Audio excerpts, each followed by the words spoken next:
Hey guys, Josh here again with Windy City. Back for another episode of our PM segment. Talking about PM, preventative maintenance. Uh, Moving on the list that I have. I want to tell you today how PMs can lose you a good account. Okay, and this is something, yes, I do know from experience. This has happened to me in my company. It's also adversely, um, we've had PM set us apart with some customers too, and solidify accounts. But I'm going to talk about that next week. Today, like I said, I'm going to talk to you about how PMs can lose you an account. So preventative maintenance in the eyes of the consumer, right? The person that's paying you to do these PMs, they have a certain idea already in their mind of what a PM should be or what a PM is supposed to be. They have their expectations, okay? Sometimes they're right, sometimes they're wrong. A lot of people use PMs as almost a base or a measurement of service. So, for instance, whenever somebody signs up for a PM agreement, it comes with, say, discounted service rates. So whenever they look for a new company to maintain their equipment, they also are looking for a company to do their reactive service as well, right? So PMs are proactive, um, service calls and things like that are reactive. So a lot of those go hand in hand.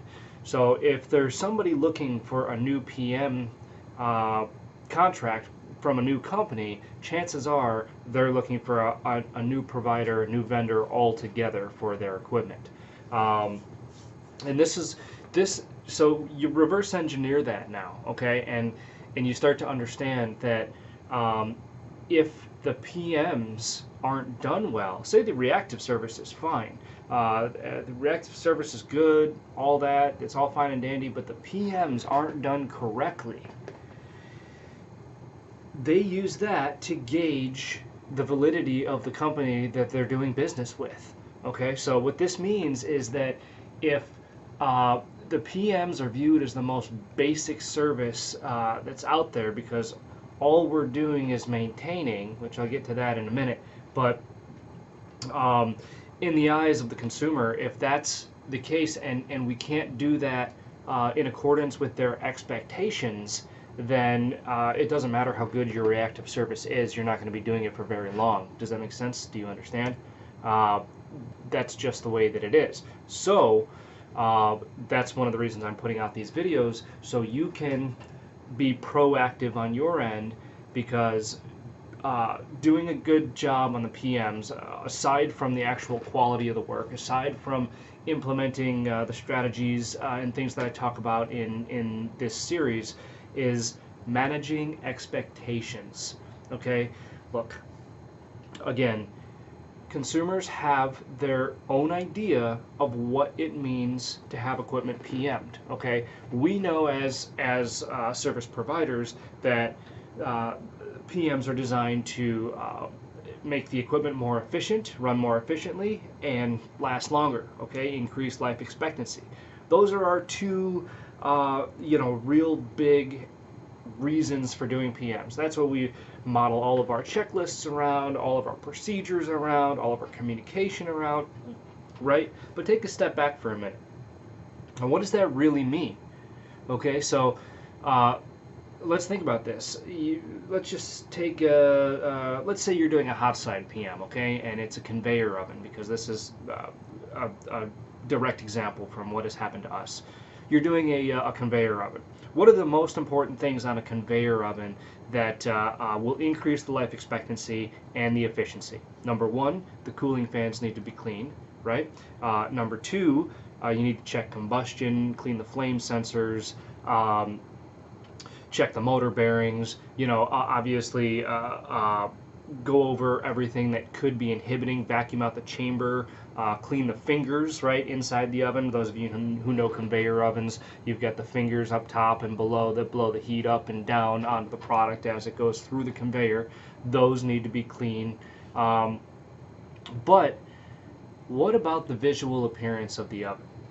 Okay, does the consumer know that these things that I just listed are what actually needs to be done in order to achieve the objective that a PM is supposed to achieve? Or do they judge a book by its cover and they gauge the quality of the PM by how clean the unit is visually afterwards? Because you and I both know that running a rag over the front of a piece of equipment might shine it up a little bit, but it's not going to do shit for the longevity of the actual equipment itself. It just looks better. But we use that visual, right? Or they use that visual a lot of times to gauge how well of a job you did. Because I can't tell you how many times we've gotten the phone call, oh, my conveyor belt's still dirty, or oh, the front of my oven is still dirty. They didn't clean anything. Well, just because, now this does boil back to communication too, don't get me wrong, you know, it should be noted that exactly what they did. So, but again, you know, it goes back to everything seen is a perception, everything heard is an opinion, right?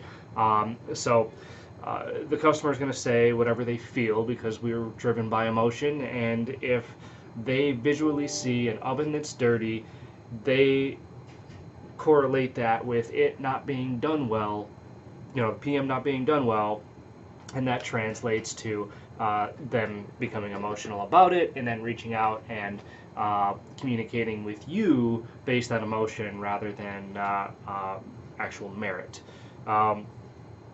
So my point is, manage expectations, lay out exactly what the customer is going to get and what they're not going to get up front before it's even done. Tell them, look, we are not equipment cleaners, okay? We are here to increase the functionality, the efficiency, the mechanical ability, and the life expectancy of your equipment, and I'm sorry, that does not always include making it super duper shiny.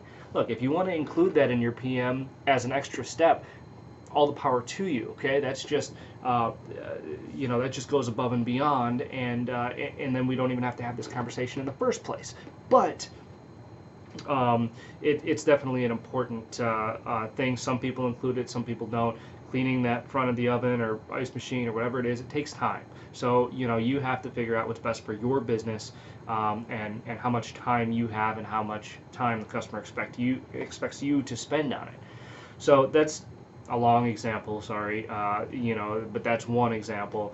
You know, repeat problems, okay? So when you're cleaning, say, ice machines, if you constantly have problems after a PM is done, the ice isn't dropping, or you know, you bump the thickness sensor and now the ice is thin or is freezing up, you know, and you know, once here and there is forgivable from a customer standpoint. But if they notice a pattern, if they notice a pattern that every time they have a PM done, they're calling you afterwards, a lot of times it's because those expectations weren't managed. And a lot of times it's because the training isn't there or the quality of the work isn't there. You know, so and then that translates into a perception, right, from the customer that every time this company comes out to do the most basic service, we are calling them back because something went wrong. That is the perception, right, in a neat little box with a bow on it that the customer sees, and that's what you have to avoid. Okay, that is what you don't want. That is what is going to lose you the account. So manage the expectations, do a great fucking job, and always communicate, just like I've said in my other videos. All right, so make sure you do those things, and you'll be okay, and you shouldn't have to worry. Anyway, this is getting to be a long video. Thanks for tuning in. Appreciate it. Subscribe. Don't forget to subscribe. Sign up for our newsletter. We got a new podcast. You know, getting a little bit more active and involved in different topics, different areas here in 2018. So appreciate you guys all for watching and for supporting this this channel for the last 5 years. Can't thank you enough. Tune in next week. We'll catch you then.